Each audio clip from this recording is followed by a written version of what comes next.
We're back with another segment of the Michael G. Nastos Show here on WDEE-TV.com, sharing Michigan with the world. And we have another political candidate for office in Ann Arbor. In this case, Christopher Taylor is running as a Democrat for mayor of the city of Ann Arbor. The primary is coming up on Tuesday, August the 5th. And because there is no Republican opposition in this category, the primary candidate will be the next mayor of Ann Arbor. Christopher Taylor wants to be the next mayor, so he's running in the primary. And thank you for coming in. We're really appreciative of your time and effort, and we want to talk to you about how you want to be mayor and what you'll bring to the table and good stuff. It's a pleasure to be here. Thanks for having me. Talk about your early days in Ann Arbor. I know you've been here since the mid-'80s. How's the city changed since you've arrived, and how more complicated is it to live in Ann Arbor? And how much more simpler and less stressed can it be, according to what you envision? Well, as you indicated, I came here in the mid-'80s. I came here in 1985 for college, like many of us. I came to the music school. I have a music degree, vocal performance degree, and like many folks who wanted to be opera singers at one time, I'm now a lawyer. So that's the way these things logical step. That's the way these things tend to go. That's exactly right.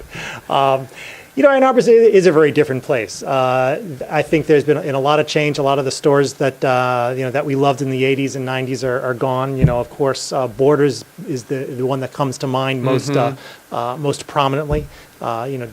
Drake's and State Discount and all these places. It was a little bit more of a town with a smaller scope. Now we have some bigger buildings, bigger stores. A little bit more of a dining culture down on Main Street, a little less commercial, and I think that there's a lot to miss from what we had back then. But I also think that what we have now has a lot of opportunity to it. I think that there's a vibrancy and a vitality in the city that we might not have had before, and I like that direction too. How more complicated, as I said, is it to live in Ann Arbor? Is it more complex and there's more variables than ever before, or do you think that there is a simpler approach that can be adopted that can make it easier for people to live in Ann Arbor, work in Ann Arbor? I know that we'll talk about transportation later on in the segments of these interviews, but what do you think about like the complexity of living in Ann Arbor? Well, compared to back in the 80s, with having two kids, it's a lot more, and a mortgage and a job, it is a lot more complex than when I first came here. I guess, my goal in running for mayor is to do everything I can to, maintain and improve quality of life. And I think quality of life is something that has been an attraction for people to come to Ann Arbor and continues to be, is today, and really ought to be going forward. We live in a circumscribed geographic environment. There's a tremendous amount of things to do in the city. We do have, beautiful neighborhoods in which to live. We can get around with our transportation system, hopefully better and better. I guess I'd say that, life always seems to move forward and get more complicated. And I think what we need to do is make sure that as there are more variables, that we try to make them positive changes. What should the relationship be with the city and the University of Michigan? The U of M seems to consume nearly everything in terms of space, image, and prestige.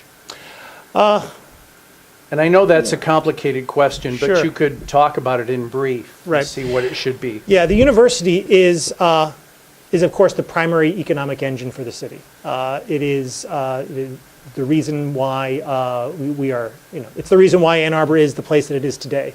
The university and the city are distinct from one another. The university has a very separate mission from the city. Its focus is on providing education and being a world-class institution. I think it's not this goal of the university to be a good neighbor, to fix Ann Arbor's roads. These are our jobs, our tasks. I think the university and the city do have opportunities to work together where our interests overlap. Particularly, I think a great opportunity here is for transportation. And in the future, I would definitely like to move forward and work with them on these issues. Is it a good relationship right now, or do you think that it's a little bit divided, as you say, the tax base that they don't contribute to as opposed to the physical nature of Ann Arbor? Yeah, On a staff level, on a day-to-day operations level, people work well together. We talk with them all the time. They talk with us all the time. On an executive level, I think with a new mayor and a new president, we're going to have an opportunity to move the relationship forward. I think all too often the university doesn't really understand Ann Arbor's needs, where Ann Arbor is coming from. I think back to an example when the hockey game was announced. The city council and some of the executive committee were having a sort of a coffee with some of the regents and their executive team. And Dave Brandon was telling us at the time of the hockey game that had been announced that this is going to be great for the city. That it's going to be the dead of winter. The restaurants are going to be filled. The hotels are going to be filled. There'll be people everywhere.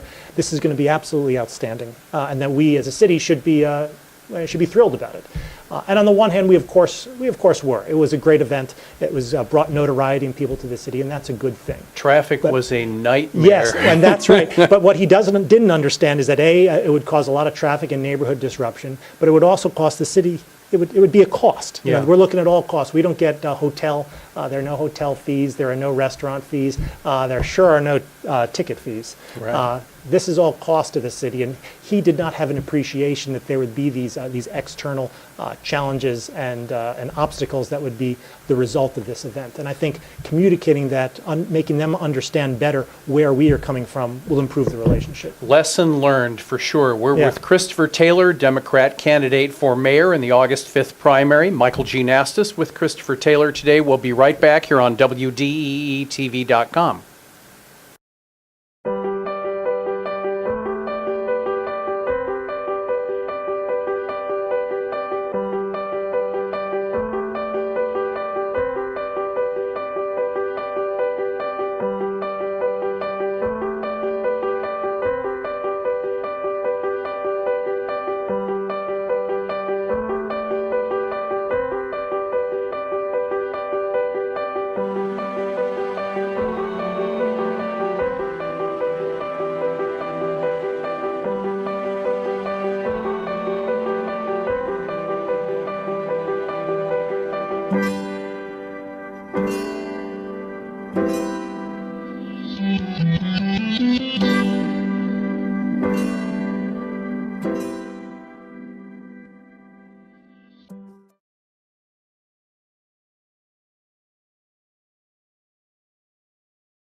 Michael G. Nastos Show, moving on with Christopher Taylor, Democratic candidate for mayor in the city of Ann Arbor, and the election is coming up on Tuesday, August the 5th.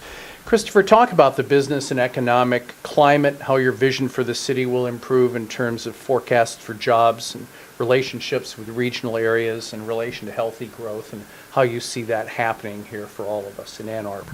Yeah. One of the, Ann Arbor is obviously the Ann Arbor and the University of Michigan, candidly, are the economic engines for our region. And I think that, we have to recognize that and continue with that. Ann Arbor has an opportunity, I think, in addition to, having the employment generated by the university, to be a tech center, a place where, software companies and technology companies can grow, a place where engineering companies, particularly driven by the automotive sector, I can think grow. of research a Right. lot, in Absolutely. many aspects too. Yep, we have research in automotive, we have research in bio. These are things that we can continue forward with. As a city, what can we do to foster and create this? Well, we can make sure that our downtown is open for our people to come. Like, for example, Menlo Innovations or Google or Barracuda. These have major campuses in the downtown, and it's a tremendous benefit to our downtown. We can make sure that our community is open to new talent, is encouraging to new talent, where we have a quality of life that can help these businesses grow here, that can be a place where they know that they can attract talented, innovative people and make them come here and give them a reason to stay. How about the job market? Because that's on everybody's mind. How can we stay employed and have a living wage in Ann Arbor, maybe in tandem with and aside from the U of M? with regard to the improvement of the living wage, I think what we need to do is just make sure that the jobs that we have in Ann Arbor are good jobs, and that's the expectation of good corporate citizens to pay their employees enough money so that they can themselves individually thrive. Paying a living wage is not inconsistent with good business. You just don't have to look any further than Zingerman's for it. They're obviously a thriving business, an incredible place to work and to purchase goods and services. This is something I think that's an Ann Arbor model, and I'd love to see it move forward. Environmental protection and sustainability is the key to any city. Can you give an outline on where you think that can improve? Sure. Ann Arbor is in so many respects an environmental leader. We pride ourselves in this. It's part of our brand. It's something that is very important to us. It helps attract people here. It helps people stay here. We have an EPA in Ann Arbor, yeah, too. That's right. I mean, we do have a branch here, and what we need to do is make sure that environmental is always part of how we view the things that we do in the city. There are a couple of examples of what we can do. Climate changes and taking steps forward on our climate action plan. We have a climate action plan. It's aggressive, but I think it's realizable. I recently offered a budget amendment which was approved to put $125,000 towards community-facing energy efficiency programs. 2% actually of all the greenhouse gas emissions in our city are used by the organization, by Ann Arbor itself. 47% are used by residents and businesses. If we are to take action on our climate action plan, and we need to, I believe, we need to make sure that we have these programs to help people be more energy efficient, which will be good for them. It'll save them money, but it'll also, of course, be good for the environment. The Gelman plume, the 1,4-dioxin plume, is obviously something, too, that we need to keep tremendous focus on. Yeah, a lot of people talk about it for sure, but I don't know exactly if people know what that means. Right. Well, there is a plume of 1,4-dioxin which is underground based upon pollution that was from decades ago. It is in the process of moving. We're not entirely sure where because we are unable to get this information from the polluter. The state has a cleanup standard of 85 parts per billion. The EPA indicates that their safe standard is 3.5 parts per billion. Until we get the state to change its cleanup standard from 85 down to what I believe should be the EPA standard of 3.5, we're not going to be able to take further action to have the polluter, have Paul Gelman, clean up the plume. We need to advocate with the state, make sure that they go forward with this, and then take additional real action to have the cleanup occur. We're with Christopher Taylor, who has been on the City Council of Ann Arbor and on the Parks Advisory Committee for the last 6 years. He wants to take it to the next step and be mayor of Ann Arbor, and with your vote, he can do that. We're going to have a little more with Christopher Taylor coming up in this next segment. Michael G. Nastos here with Christopher Taylor on WDEE-TV.com, sharing Michigan with the world.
We're back with another segment for prospect mayor of the city of Ann Arbor. If he is elected, that would be Christopher Taylor, and once again with no Republican opposition.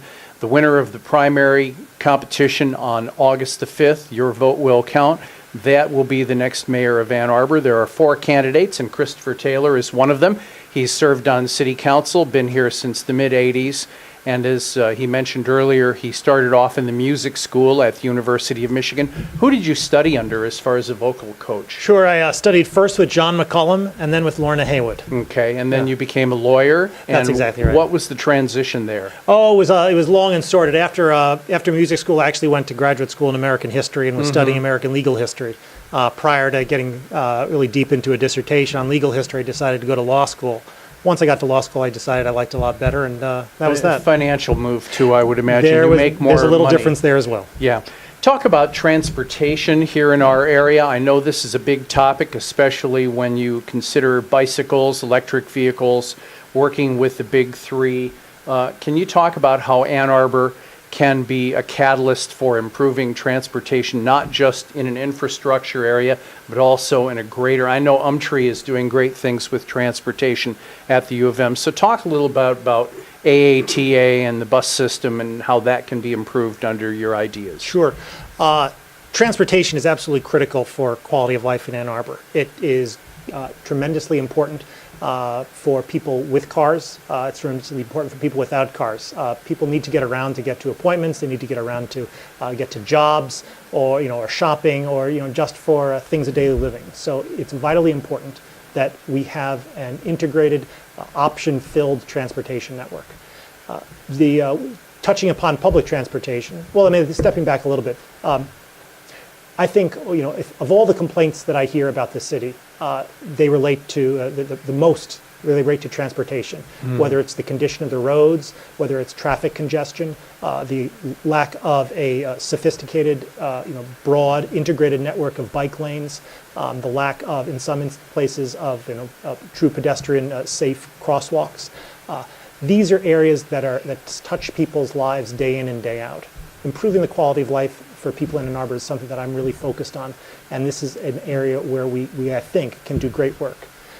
With some particularity, let's talk about the roads. The roads are obviously, roads in Michigan are a disgrace. And they're in disrepair, and maintenance is the key, really, to keep up with it, but that costs money. It does. All of our pothole money comes from the state, and Michigan is 50th out of 50 in per capita road spending. It's kind of a hard stop after that. What we need to do in Ann Arbor is we need to make sure that Lansing knows that the state of Michigan roads, that the state of Ann Arbor roads is entirely unacceptable. And we need to advocate to them for more money. If they won't do the right thing, the county has some opportunities to raise money to repair the roads, and I think we need to let them know that that's something that they ought to do. Is the state doing the right thing in that regard now? Absolutely not. Why? Why do you think that is? I think in part it is ideological. It is a hostility to raising money for governmental purposes. Can you talk a little bit about the traffic crush that we face? And this goes back to the complicated as related to simpler approach to living in Ann Arbor and the laws and bicycle laws, I think, are a fairly hot topic in terms of new licensing and bicyclists not paying attention to things like traffic lights and stop signs. Is there some way that can be alleviated? Well, we certainly need to educate cyclists and educate pedestrians and educate drivers as to their integrated responsibilities. Bicyclists, when they're riding the road, are vehicles, and they're obligated to comply with traffic laws. Pedestrians, when they're have an obligation not to step in the way of traffic when it's not safe to do so. Drivers, when they see pedestrians stopped at a crosswalk in Ann Arbor, have an obligation to stop.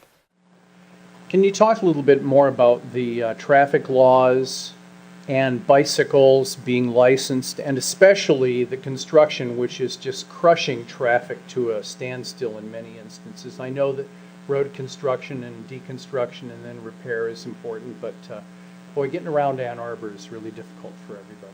Yeah, no, you're exactly right. It is a hard slog because we do have a lot of road construction going on. I think people understand, however, that we only have a limited season in which we can clear the roads, in which we can fix the roads, and we have to get it all done. It's going to be better. That's exactly right.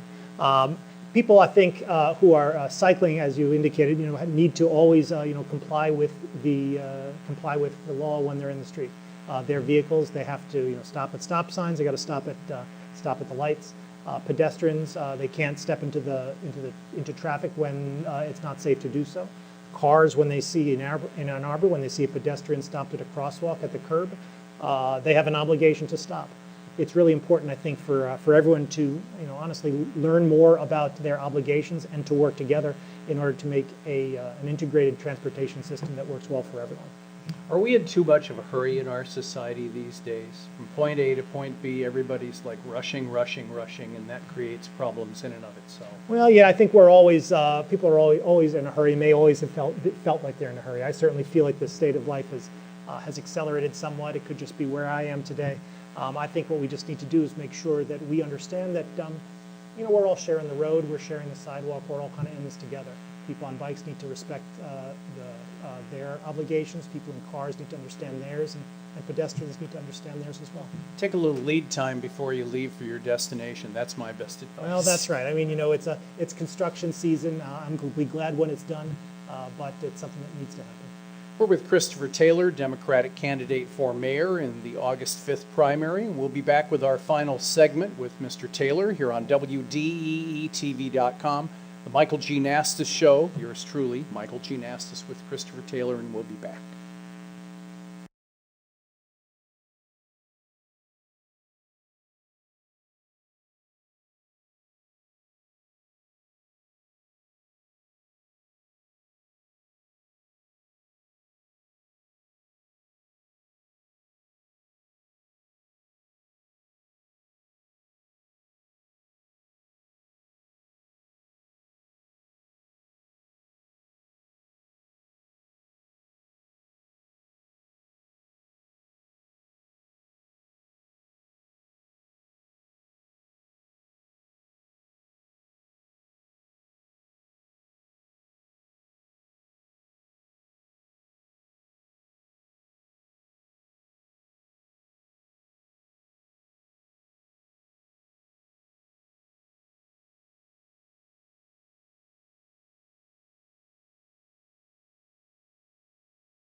We're back with Christopher Taylor, mayoral candidate for the city of Ann Arbor. The primary election will decide the next mayor, as it's unopposed by the Republicans. And the date is Tuesday, August 5th. If you're in the city of Ann Arbor, vote for your favorite candidate. If it's Christopher Taylor, that's great. Christopher, I just want to ask you about the Ann Arbor cultural and arts scene. It's a hub and always well known as that. What can be done to bring artists here to keep them active and making a living wage? And I just got this in the mail today about the Michigan Talent Agenda, and you are involved in that. So I'd like to ask you about how that dovetails according to your idea as mayor of what that could be. Sure. The arts and culture, an active arts and culture scene in Ann Arbor is tremendously, I think, important to people's quality of life, to people coming to Ann Arbor and staying in Ann Arbor. It really enlivens us and makes our individual day-to-day lives better. I'm, as I think I indicated up front, that I have a music degree, so the arts and culture are very important to me as a person. I think it particular community arts and culture. I've been involved in a number of community theaters, a number of community chorals and choirs. These are opportunities for people to get together, take a break from their daily lives and do something meaningful in common, work towards a common purpose. And you build lifelong friendships and really make the town better. The Talent Agenda is a tremendously, I think, important and forward-looking organization that seeks to attract, to emphasize candidates that are interested in moving government forward in a way that attracts and retains talented individuals in Michigan. Michigan needs to have talented young men and women and old men and women come to Michigan and stay in Michigan in order to move the economy forward. I'm delighted to have their endorsement and look forward to working with them. I have to ask if you ever sung a jazz ditty or two every once in a while. No, jazz isn't really my groove, I'm afraid. Well, we want to encourage you to try that sometime. All right. It's only a paper moon. I've done a little Kurt Weill, maybe some Love Life at some. Oh, very good. Yeah. Well, that works. Yeah. Finally, name your 3 proudest accomplishments and achievements as the member of City Council, and how much more can you do as the next mayor of Ann Arbor? Yeah. I guess in terms of my achievements on council, I've been around for 6 years on city council representing the 3rd Ward, so there are a bunch. I've worked very hard to save Mac Pool and the Senior Center during the Great Recession. I've worked to negotiate a parking agreement with the Downtown Development Authority that has brought millions of dollars into the city when it didn't need to be that way. I also have done a lot of work on fire safety, working to improve our fire safety ordinances, and on neighborhood safety, neighborhood quality of life, improving litter and noise ordinances. Also, too, we have stormwater is a big problem in the city, an increase in permeable surfaces. I've done, worked on and advocated for and drafted and eventually which passed an ordinance which reduces, which limits the ability of impervious surfaces to grow in residential areas. This is important for quality of life, important for neighbors, working together. That's sort of that's a brief outline of the things that. I guess one more thing too. Oh yeah, absolutely. This is not anything particular, and I won't have an example, but constituent services is a really, I think, undervalued, under-recognized part of what people in government, local government can do. Some of my best and most satisfying times on city council has been when a resident has called, asking about a dead tree in their front yard, expressing concern about snow which has been pushed up by a plow on their driveway. Is there anything that can be done about that? Helping people through the bureaucracy of City Hall, which is there, and I believe, working hard to be customer focused, but which is difficult for constituents to always know where to access. If they come to their city council member, they come to their mayor. It's a friendly place where, and we can help them get what they need out of City Hall. How much more complicated and busy is your life since you announced for mayor? It's not stress-free. How's that? Yeah. Yeah, but it's been an honest pleasure. Time-consuming, I would imagine. It has, but I particularly enjoy going out well, now that the winter is gone and the spring and summer are here, getting out and talking to residents on their doorstep, which I've been doing a lot of. That's really the fun part of the campaign. So I've enjoyed getting into that stage. Well, we've enjoyed having you here. Christopher Taylor running for mayor of the city of Ann Arbor, and one of the things that I'm impressed with on his taylorforannarbor.com website in the temperament area, I promise to be a mayor who will work well with others. And I think that may be a universal statement, although concise.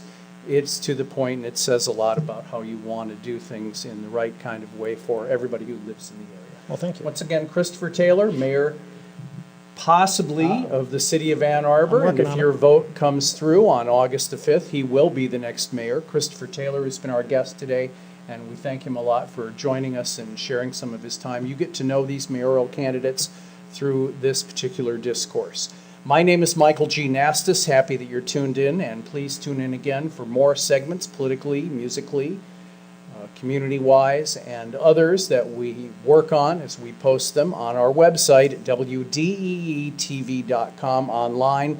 We are truly sharing Michigan with the world in every aspect. And thanks once again for being with us today. And thanks to Christopher Taylor. Thanks for having me. Mm-hmm.